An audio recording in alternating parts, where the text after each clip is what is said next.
Graça e paz, meu nome é Denise Mardegan e hoje eu quero falar um pouquinho sobre a única esperança que nós temos em meio a um mundo que está um verdadeiro caos.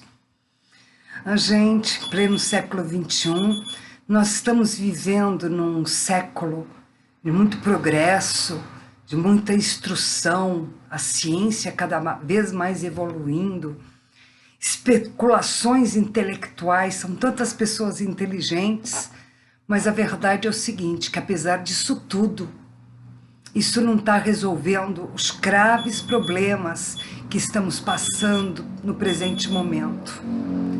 A gente está vivendo numa situação muito parecida ao que na Bíblia a gente vê a Babilônia, a Grécia, Egito, Roma, cuja sociedade, mesmo tão adiantada, não conseguiu com que isso fizesse que esses grandes reinos fossem salvos da destruição.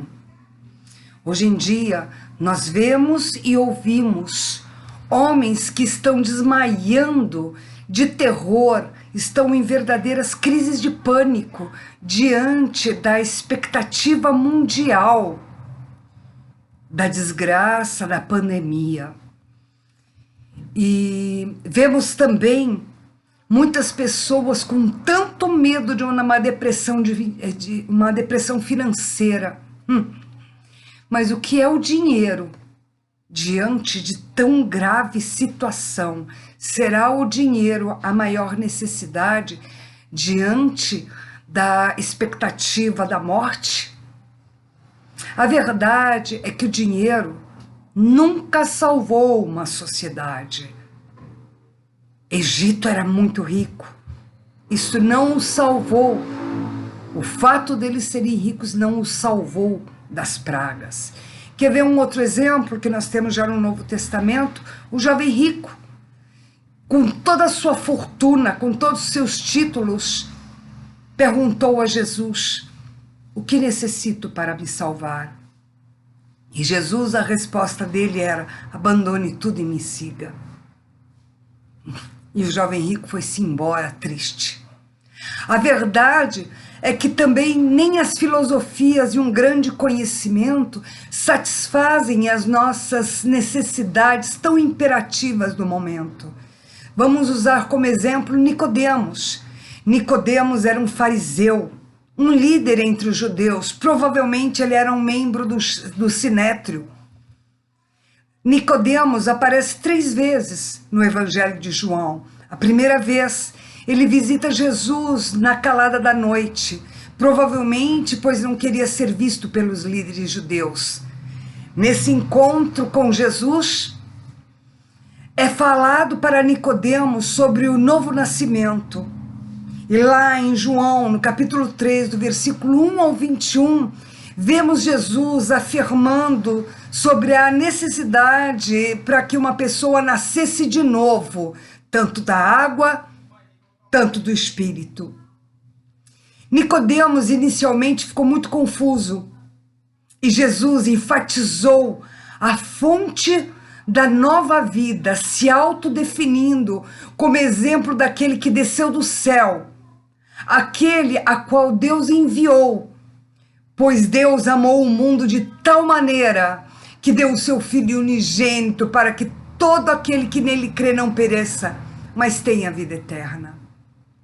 A segunda vez em que a Bíblia cita Nicodemos no livro de João está em João 7, dos versículos 45 ao 53, quando os fariseus e os principais dos sacerdotes queriam prender Jesus durante a festa de tabernáculo em Jerusalém.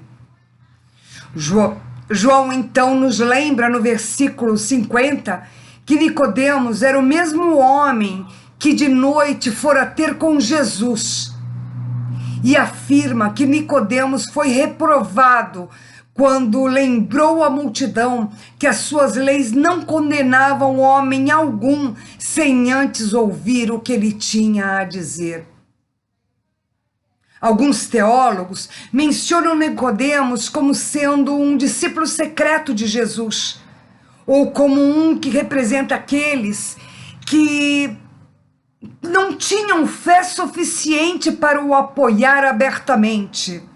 Meu marido brinca chamando esses de 007 cristão, ou seja, aqueles que são cristãos, mas que ninguém sabe disso. Entretanto, em João, no capítulo 19, a partir do versículo 38 até o 42, relata a terceira aparição de Nicodemos. Nesta, ele surge quando ainda era dia, trazendo consigo generosas quantidades de especiarias para que José de Arimateia preparasse o corpo já morto de Jesus. Preparasse o corpo para o seu sepulcro.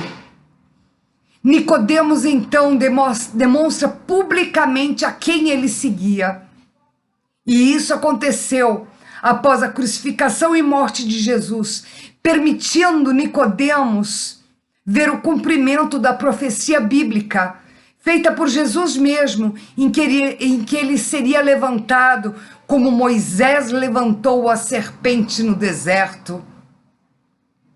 Nicodemos reconhece então que a única esperança para o mundo é Jesus. Jesus foi ansiosamente esperado por séculos. Anjos cantaram o seu nascimento. A voz de Deus proclamou a Jesus no batismo e seus próprios inimigos admitiam que, em verdade, ele era o Filho de Deus. Nós temos que reconhecer que Jesus é Filho de Deus e ele continua a ser Filho de Deus mesmo em meio a catástrofes. Vejamos o exemplo relatado em Atos, capítulo 16, a partir do versículo 22. Paulo e Silas foram açoitados e mandados para a prisão. Amarrados e sofrendo as dores em virtude dos açoites, eles passaram a noite orando e louvando, com os outros prisioneiros a ouvir. Durante essa noite, houve um violento terremoto.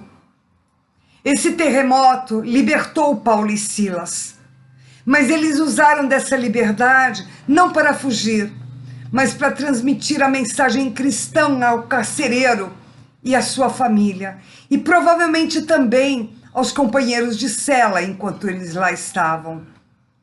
O comportamento de Paulo e Silas, primeiro pelo seu louvor e depois pela recusa em fugir, impactou ao carcereiro e aos companheiros de prisão.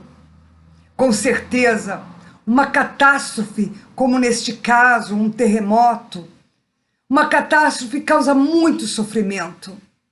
Mas ainda assim, Deus é capaz de trazer algum bem, até mesmo através do pior desastre. Nós estamos passando por uma catástrofe, por uma pandemia, mas creia, Deus é capaz de trazer algum bem no meio disso tudo. Os problemas que ainda agitam o coração humano são os mesmos em todos os tempos e lugares. A necessidade de ontem é a mesma de hoje. E a necessidade preemente é reconhecermos que fora de Jesus não há salvação. Não há salvação em nenhum outro. Pois, como fala em Atos 4:12, debaixo do céu não há nenhum outro nome dado aos homens pelo qual devamos ser salvos. Mas afinal, salvos de quê? Mateus 1:21 fala assim: ela, Maria, dará à luz a um filho, e você deverá dar-lhe o nome de Jesus, porque ele salvará o seu povo dos seus pecados. Salvos dos nossos pecados. O pecado expulsou o homem do paraíso. O pecado pregou a Jesus na cruz e enegreceu o coração humano. Todos somos pecadores. Se dissermos que não temos pecado, enganamo-nos a nós mesmos e não há verdade em nós, como diz em 1 João 1,8.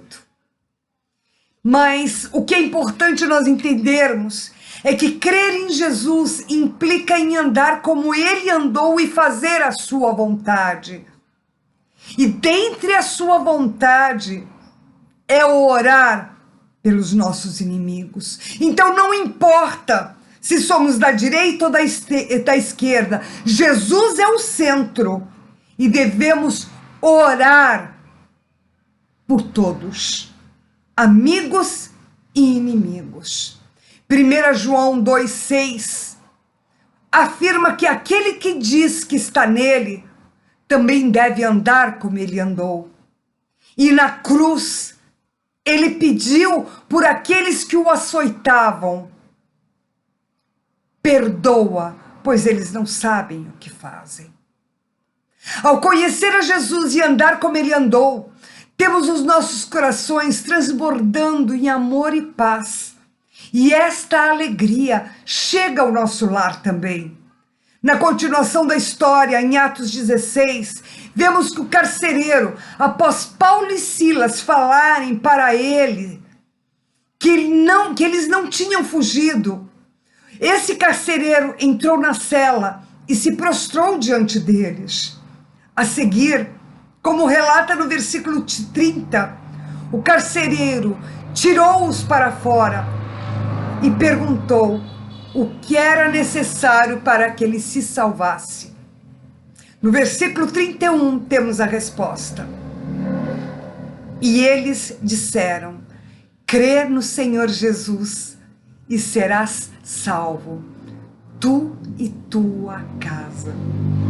A história não para aí. No versículo 33 em diante diz: e lhe pregavam a palavra do Senhor e a todos os que estavam em sua casa. E tomando-os eles consigo, naquela mesma hora da noite, lavou-lhe os vergões, e logo foi batizado, ele e todos os seus. E levando-os à sua casa, lhes pôs à mesa, e na sua crença em Deus, alegrou-se com toda a sua casa. Meus queridos, é chegada a hora, e mesmo a meio à catástrofe, de nós lavarmos as feridas daqueles que estão machucados, inclusive entre os líderes cristãos, machucados muitas vezes por pessoas que não compreenderam o que foi dito. É chegado a hora de compartilharmos a mesa. Aqui o carcereiro levou Paulo e Silas para sua própria casa, lavou-lhes as feridas e serviu-lhe a comida. E eles à mesa, como fala no 34, levando-os à sua casa, ele expôs a mesa, e na sua crença em Deus, alegrou-se com toda a sua casa. Toda a casa do carcereiro se alegrou. A nossa casa irá se alegrar. Creia nisso. Deixe de lado esse pessimismo que está corroendo o meio cristão. Mesmo em meio à catástrofe, devemos nos prostrar, reconhecer que Jesus é a nossa salvação e nos alegrar. E deixar que a alegria de Cristo tome conta da nossa casa. Amém? Esta é a palavra que eu tenho para trazer para todos nós hoje. Alegrem-se em nome de Jesus. Deus abençoe a todos.